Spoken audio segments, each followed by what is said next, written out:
Well, it's only a week and a bit more in IPL 2022, but you think today is still a massive game for the Chennai Super Kings. Even in these early parts, they find themselves in a very unfamiliar position. They had never lost their opening two games in the history of the IPL. They've done that this year. Now they come up against a Punjab Kings side that we know can be dangerous, as they were against RCB in their opening game. They tried to go as hard against KKR but fell short. This is a team that would relish playing at the Brabant Stadium, where they will bat first. This is the game we're looking forward to. Chennai against Punjab on Maruti Suzuki Presents ESPN Cricket for T20 Time, out powered by IQ 9 5G. It's a very good evening to Wasim, Jaffer. I guess fair to say, Wasim, that Chennai, suddenly pressure is on Chennai, defending champions, the might of Chennai, but it would be a nervous camp. They'll be very, very happy that they won the toss. Yes. I mean, every captain that wins a toss, find himself, smiling laughing, so much. Yeah. And the other captain goes really, very, very quiet. But they should be very, very happy that they won the toss. Now the games, is evenly poised for them. Now it evens out, and we have to see if they can defend the score. I mean, they can chase the score down. They've got very strong batting. Chris Jordan comes in and he'll probably bat at number 10, so that's a very, very strong batting. So looking forward to this game. Yeah, we're going to look at that Punjab team in just a second. Before that, it's a very good afternoon to Sam Curran, who has worn the Chennai and the Punjab jersey very proudly. He already said on our show earlier that the heart still beats in yellow. I wonder if you have a preference today, Sam, whether you're still going to say, I wish Chennai get the job done, even though you have started your IPL journey with Punjab? Yeah, well, I think, as Wasim was saying, Chennai have a tough start, but I'm going to stay with them today. I think they've, as you said, they've won the toss, which I think is a big toss. And yeah, I like to see my England teammate Chris Jordan back in the side as well. I think they'll give Chennai that extra bit of death bowling. I think they needed a little bit towards the last game where they struggled to defend that match. Yeah, we're going to get into those teams in just a second. But Sam, you were part of this team in 2020, which was a tough year for the Super Kings. I just wonder if you could try and put yourself into that CSK dressing room now. 2 defeats out of 2. What sort of conversation do you think that dressing room would be having? Yeah, well, I think my experience of that dressing room, there would never be any panic or any type of... I think, as you see, they don't change their team massively in those aspects, so there's no real panic in that regard. But I think the message would just be to try and forget about those past 2 results and learn from them and kind of move on, I guess. And that's why there's no better opportunity today against Punjab for them, where I think they've got a really strong batting lineup as well. So it's going to be a tough challenge for the Chennai bowlers as well. Very well. Now let's look at those teams, shall we? Ravindra Jadeja laughing at the toss. He would have enjoyed winning it. They've lost their first 2 tosses, have the Super Kings. Let's see if a change of fortunes at the toss results in a change of fortunes in the result. Robin Uthappa was excellent for them last game, so you think he's going to stay right up there with Ruturaj Gaikwad. The change comes on the right-hand side of screen. Tushar Deshpande, after playing the first 2 games, misses out. So they're giving Mukesh Chaudhary, the left-arm seamer, another game. That is a heck of a batting lineup, where you've got Dwayne Bravo possibly batting at number 8, Dwayne Pretorius at number 9, and Chris Jordan, who's a more than handy number 7 in some teams, who will be batting at number 10. Wasim, stronger team for you? Yeah, it looks a more balanced team. Raunak and Mukesh Chaudhary, they've given him a go. I feel, happy for him. He's somebody, we'll probably see him bowl in the power play. He swings the ball into the left-handers, so they'll probably, finish him off before 14th, 15th over. They've got Chris Jordan, Pretorius and Dwayne Bravo to bowl in the death. So that looks, a little bit better than, a couple of games before. Ruturaj, I feel, big game for him. He needs to come good for them. Otherwise, it's much better side that played, 2 games before. How do you see Chris Jordan fitting into this CSK 11, Sam? They love a swing bowler. They liked you when they had you to bowl at the new ball. Deepak Chahar is missing. They don't quite have a swing bowler replacement. We've seen swing play a big part in this IPL. What sort of role can Chris Jordan play? Yeah, well, I think, as you said there, the batting lineup looks pretty strong. Chris Jordan, he can hit the ball pretty fast, so he's a very good number 10. But I think on the bowling sides, I think Deepak's a huge miss for Chennai. I think like you said, they don't have that swing bowler up front, which kind of takes you those wickets. But I think I quite like Chris Jordan back in because he can bowl at the end with Dwayne Bravo. It kind of gives Jadeja that option to have two experienced guys at the end when there's a bit of chaos going on. But he probably bowled one in the power play. I don't know who they. Maybe even Jadeja might give himself an over in the power play, but I think he's not necessarily a swing bowler, but he does take the new ball for his county team as well. So he kind of can bowl in all three phases of the game, which was great for Chennai. Knowing Chris Jordan, the character, I know England have once played such a deep batting lineup that you've seen Jordan bat 10, maybe 11. Does he sort of look at team sheets and say, gee, I shouldn't be batting at number 10, surely? Well, he's my new captain at Surrey, so I'm sure you definitely won't be batting number 10. But no, I think everyone nowadays, you have to get into sides. Everyone works so hard on their batting, so most teams bat all the way down because I think there's a lot of training that goes into it. But CJ is probably the best number 10 I've seen. Yeah, he's a good number 10. I mean, there are teams who are struggling to find someone to bat at 7, as we saw yesterday, Wasim. But they still don't have that swing bowling option. How do you see Jadeja using his bowlers now? Is it Mukesh Chaudhary and Jordan with the new ball? Does Pretorius play a different sort of role? You've already got Bravo. How would you manage this slightly different mix of bowlers that CSK have? I feel Mukesh Chaudhary definitely should bowl 2 overs in the power play. They can easily use Ravindra Jadeja or even Moeen Ali for that matter. You got Shikhar Dhawan opening. If you are a little bit scared to bowl them when probably Rajapaksha will be batting or maybe Liam Livingstone will be batting, so you might as well use them couple of overs in the power play. I see Jordan probably at most bowling 1 over in the power play. He's somebody who need to bowl 2 in the death and probably 1 in the middle. So they could use spin. I feel something they need to try. Ravindra Jadeja has done it before, so he could probably bowl 1 in the power play. Maybe Moeen Ali. You never know. Like I said, with the left-hander trying to go after them, you might pick up wickets. So this should be Pretorius is somebody who will probably bowl in the middle overs and then finish in the death. What about the use of the spinners? Maybe we can go deeper into that. Jadeja not finishing his full 4 overs last game. Moeen Ali just used for the 1 over. Yes, they were defending a score at that time. Would you like to see Jadeja take up more responsibility as a bowler? I know Ravi Shastri said on our show he has to almost always bowl his 4 overs. I think so. I think he needs to find where he can fit best. If 1 over in the power play or straight away after that power play. He used to do that, but like I said, when the wicket's good and some left-handers are batting, Bhanuka Rajapaksha, if he's batting and Liam Livingstone, then it makes it difficult for them to bowl Moeen Ali, who are, they haven't got any mystery about them. So it makes it hard. So they need to find the best place and bowl straight away after the power play and finish their quota before 13-14 overs. Tell me a bit more about Moeen Ali, the bowler, on these sorts of conditions, Sam, because there are times where you can almost sense either a captain's reluctance to bowl him or whether it would be, reluctance from Moeen's end. Either there are lots of bowling options. Sometimes you wonder if maybe they didn't have so many options and if Moeen had to bowl 3 or 4 overs, whether that would have been better for him. Do you see him as a bowler who should be bowling more? Definitely. I think, like Wasim said there, I think it almost gives you that option on the power play. Moeen against Shikhar Dhawan, I won't be surprised he could even bowl the first over tonight. But I think it's one of those where when he's bowling, he's a very, very clever bowler and watches the batsman hard. But I definitely think both Jadeja and Moeen should be bowling probably 6 to 8 overs of the middle overs there. But it seems like there hasn't been much turn in some of the wickets and the dew factor coming in. Saw Joss Butler's innings yesterday. It just looked like he could hit through the line, and the wickets are playing really well. So that's probably why Jadeja hasn't bowled out himself and the spinners, but hopefully this evening they can bowl their 8 overs. Is he the kind of bowler that doesn't mind bowling on a really flat track at a small ground? I mean, the Brabant Stadiums looks by far the best batting surface. Mo Ali up for it?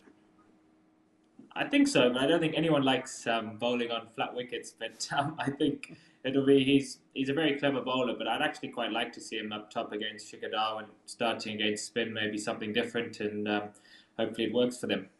I like that Sam says that maybe he could start with spin, Wasim, because we know a lot of captains want to bowl their swing bowler. The Chennai don't really have an out-and-out swing bowler, so maybe that could be one thing, the first over from spin, which we haven't quite seen in the IPL so far.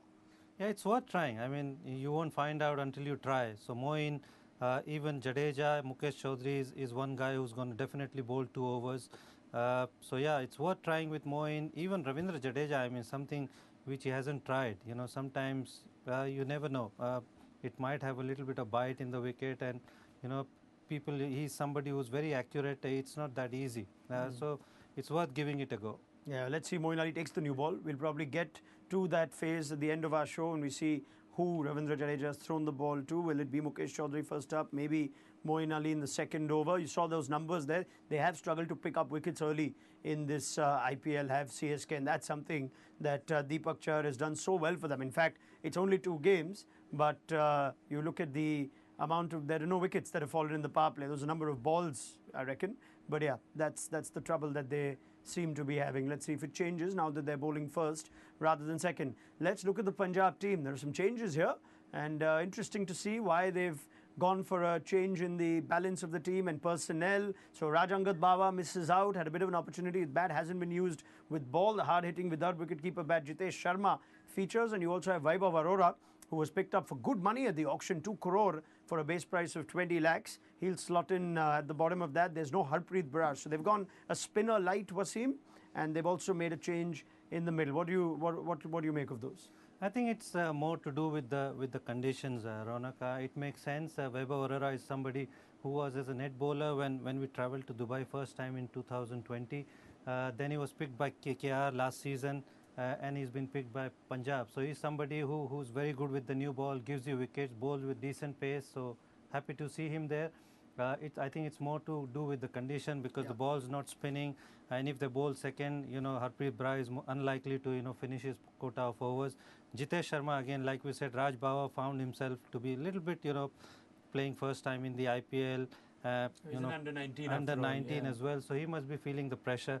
And Jitesh Sharma, he was around in the IPL. He was with Mumbai Indians for a couple of seasons. Hard-hitting player, somebody who's got, you know, hit most of the sixes in Syed Mushtaq Ali. So he's a good addition, I feel. I feel Liam Livingstone is there to bowl a couple of overs if needed to. So yeah, I think it looks a good balance, but something which Punjab needs to avoid is making too many changes after, you know, losing 1 or 2 games. So that has been their pattern, something they need to avoid. Yeah, Wasim did call for Jitesh Sharma to play in this team perhaps as a possible alternative for Raj Baba if he's not being used as a bowler. So that, I guess, is something that was on expected lines. But curious, they've made some changes on conditions. One change they haven't made, Sam. If Johnny Bairstow was indeed available, which the news is that he was, they've decided to stick with Bhanuka Rajapaksa, who's played a couple of lovely innings so far. Looks $1 million, but you have to look $1 million to keep someone like Johnny Bairstow in the waiting. Yeah, I'm very, very, very surprised. I saw a photo actually of Johnny at the ground, so I think he obviously was available. If I was there, I think Johnny gets in my team ahead of most players. I think he's one of the most destructive players in the side. And yeah, but they've gone and stuck with the team that's played previously, I guess, with their batting. So I'm going to be a guessing man, but I think he won't be long till he's back in the side because Johnny's a phenomenal player. Yeah, I guess the challenge they also have is if you look at those overseas players, Rabada and you think Oden Smith, they just have to play. Even though Oden had a bad game with the ball, he's won them the first one. He's the all-round option. Liam Livingstone, big money signing. You know the kind of role he can play. Sam, tell me, when you talk about form, we say form is so key in T20. You suddenly see Rajapaksa, we thought was just warming that position till Bairstow becomes ready and available, but he's played 2 great innings. Can you understand just carrying on with that form, maybe wait until someone loses a bit of it before getting Johnny Bairstow in, or is that still not a good enough reason to keep a player of Bairstow's quality out? I think so. I think it would be very harsh to drop Rajapaksa because he obviously has played really well so far. But like I said, I think over a season, I think Johnny's going to be a consistent performer in scoring runs, and he also gives you that wicket-keeping option, and he's a great fielder as well. But I think if you put Bairstow in there, it just looks, with Livingstone and obviously Rabada as well back now, I think it's if you coming up against Bairstow, Livingstone, Mayank and Darwin in the lineup, that's looking like a pretty daunting lineup. But like Wasim said, Kings seem to change their team quite a bit, so I wouldn't be surprised if Johnny's in for the next game. Yeah, they're prone to another change, you think, in the next one. But let's give Rajapaksa credit. I'm sure the entire Punjab think tank would have said, yeah, this guy's going to just step in for Bairstow, and now they've been put in this position, this happy headache sort of situation where they have to see whether we play Bairstow or Rajapaksa. Do you think they've made the right call, Wasim? I think so. I think one thing they did really well was, didn't change the overseas combination. Like you said, Rajapaksa has looked the best out of their batters. Livingstone, you don't want to, drop because he gives you so much. He's going to win them, at least 2 or 3 games for sure. And he's a destructive player. You don't want to drop him. Rabada obviously is irreplaceable. Odean Smith, I think bowling of Odean Smith is a worry to me. You need to probably get the best out of him by bowling in him those situations where you finish him off and doesn't bowl him in the death. So that is something which Mayank has to do well. But definitely, I think they've done well by not changing the overseas lineup. I think when the form of 1 or 2 players, I think then Johnny Bairstow will come in. But at this moment, I think these 4 players are the best suited to this team. All right, endorsement then from Wasim Jaffer that Rajapaksa seems the right choice. Sam Curran also understanding why they've gone with him. There might be some viewers who just follow the IPL, Sam, and therefore might not have seen enough of Liam Livingstone's destructive capabilities outside of the league. They saw him in bits and pieces for Rajasthan Royals last year, and he's had 2 games now where he's hit a couple of sixes, but he's not played that big sort of innings. What sort of expectations do you think fans should have from a Liam Livingstone? Would you go with Wasim that this is a guy you have to tell you're going to play every game and we hope you're going to come off 2 or 3 times? Can you tell us a little more about what fans should expect out of Liam Livingstone? Yeah, definitely. I think he obviously hasn't lit it up just yet, but that's 2 games into the tournament and a very long tournament, and I think he's that type of guy who, when he gets in with the bat, he's very hard to bowl to. He gets going and he scores all around the ground, and his bowling as well, with that bowling his off spin to the left hander, and he bowls the leg spin to the right hander, which not many people can do. I think it's a nice skill to have, and it gives the captain great options. And I think you've definitely got to stick with that type of player because, like Wasim said, 2 or 3 games a season, he's going to put those kind of victory performances in. And I think that's my point on Johnny as well. If you get Johnny in the side, I think he's going to win you more games than Rajapaksa is. But as you said, he's playing well, so it's kind of bad timing for Johnny. But I think I'll definitely be going. I'm being a little bit biased towards the England players, but I think he should definitely be in the side. Yeah, fair enough. Also looking at this Chennai bowling lineup, do you think Liam Livingstone's relishing this one? He's at Brabant Stadium for the first time. Punjab have played at a tricky 1K day surface. They played at DY Patil, which is the bigger of the grounds. But that bowling lineup, would Liam Livingstone be enjoying that? I think so. I think he obviously knows Moeen and Chris Jordan really well, so he'll kind of have his game plans against them. I think Bravo will probably be his biggest challenge towards the end with his slow balls and things like that. And I think Jadeja might come on nice and early against Livingstone. I don't think they'll bowl much of Moeen towards Livingstone, but yeah, I think he's on a ground like this. It's pretty small, and the scores have been really high as well. So I think he'll be relishing the opportunity, and hopefully tonight's his night. All right. Well, let's have a quick chat on Chennai's batting as well, which at least thank God for the Chennai fans, that seems to be clicking. At least they put in a big score in the last game, so no fault on a number of the batters. Robin Uthappa has been excellent for them, and 200 that strike rate that he had in the last game against KKR was just terrific, and that's what we're seeing. The highest strike rate in power play since 2020. We're seeing Prithvi Shaw at 154. Then you've got Robin Uthappa at 143. That's good numbers. I don't think you'd expect Robin Uthappa at this stage of his career to be right up there, Wasim, but he seems to still have something in the tank. Yeah, he looked really good. I was surprised how sweetly he was timing the ball in the first game itself, and looked like he's prepared well. Somebody who's got huge experience behind him, and really looking good when he's batting. His options of scoring runs. He's always been a very powerful player. But the way he's playing, it should be giving good signs to CSK. Problem for Uthappa is that his partner, who we expected more from this season, hasn't quite clicked. And he also has to figure out the clarity in running between the two, because Gaikwad was run out in comical fashion almost against Lucknow. Ruturaj Gaikwad has a problem though. He's getting out quite often early on. The highest percentage of his dismissals is 1 to 10. Now you think, Wasim, that's for most batters. They're prone to getting out when they've just come out. Does he have a problem with the moving ball? I think so. I think the conditions in Mumbai is helping the fast bowlers, and the quality bowlers have used that. You know, somebody like Shami, Umesh have done well. So he has to be a little bit careful, you know, spend a little bit of time, probably 10, 12 balls at the crease, and then he can go, because later on the wickets, you know, gets easy, ball doesn't swing that much. He's a quality player. Just need to spend a little bit more time than what he's doing. You bowled enough to Ruturaj Gaikwad in the nets. I know bowlers get a feel, Sam, of the kind of batters that they like bowling to, or they feel like, yeah, the swing ball or the moving ball can trouble. Did you ever get that impression? Not particularly. I think everything I saw with Rutu was he's a phenomenal player, and I think I'll go the other way. I think tonight hopefully is his night, because when he gets in, he's shown last season, and he's a phenomenal player. He's got so much time.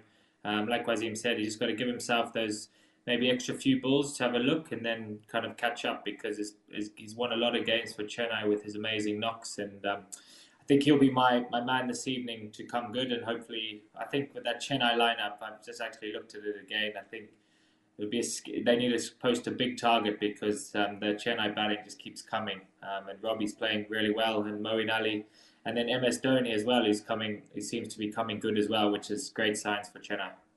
Yeah, you go with that. They need a big score in order to test a batting lineup that goes as deep as that, with enough dangerous players in the top order. Robin Uthappa's in form. MS Dhoni's in some decent hitting form. Shivam Dube had a good knock with bat too. And then, of course, there's Jadeja, Bravo, Pretorius, Jordan on that right-hand side of your column. I wonder what bowlers plan when they go into the Brabourne Stadium now, Wasim. Are they just saying, let's keep it to less than 10 and over? I mean, there has to be some bowling plan that is more than just containing and defending, or is the Brabourne Stadium giving you no reason to think that way? I think the dimension of the ground, you know, it looks like, you know, one side is a little bit bigger, 81 meter, the other side is 65. So they got to be very smart, you know, how they are bowling, and obviously Ravindra Jadeja has to be very smart, who's using from which end. I think it's a fast scoring ground, so you would expect big scores, but I think Punjab will have to be smarter. You know, last time their shot selection was a little bit, you know, concerned, so they don't need to go too hard too early in this game as well, and aim to get probably 170, 180, and they'll reach even more if their batters click. Sam, bowling plans on this sort of ground, which doesn't seem to offer a lot, small boundaries and whatnot? Yeah, I think similar to Wasim, I think you've got to be quite, you don't want to be predictable on these type of surfaces, where towards the end you need to keep the batsman guessing. Obviously, try and make use of the new ball, try and see if it's swinging or nipping. But I think wickets in the power play is key, because if a team like Chennai are chasing your target and you haven't got any wickets in that first six, it's going to be very tough to stop, because they've got the ability and almost license to go almost a bit harder, because they know they've got so many good players in the lineup. So it's going to be a tough time for the bowlers, but hopefully it'll be another cracking game. All right, players already out in the middle. Let's get a prediction from Sam Curran and Wasim Jaffer. Now, 177 in the afternoon game at the Brabourne Stadium wasn't enough for the Mumbai Indians. 210 in the last game for Chennai wasn't enough against Lucknow. So what does the team need, Sam, to win at the Brabourne Stadium batting first? 250?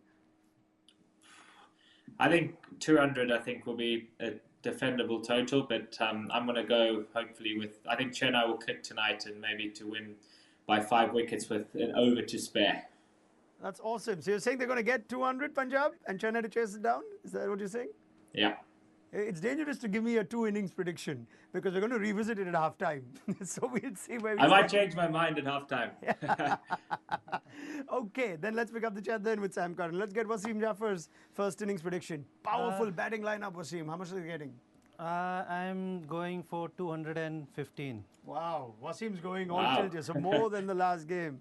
Right, let's see if Sam Curran still backs his CSK boys to chase in excess of 210 if they do get the 215 that Wasim Jaffer predicts. Join us at the innings break on Maruti Suzuki Presents ESPN Cricket Info T20 Timeout, powered by Curran 5G.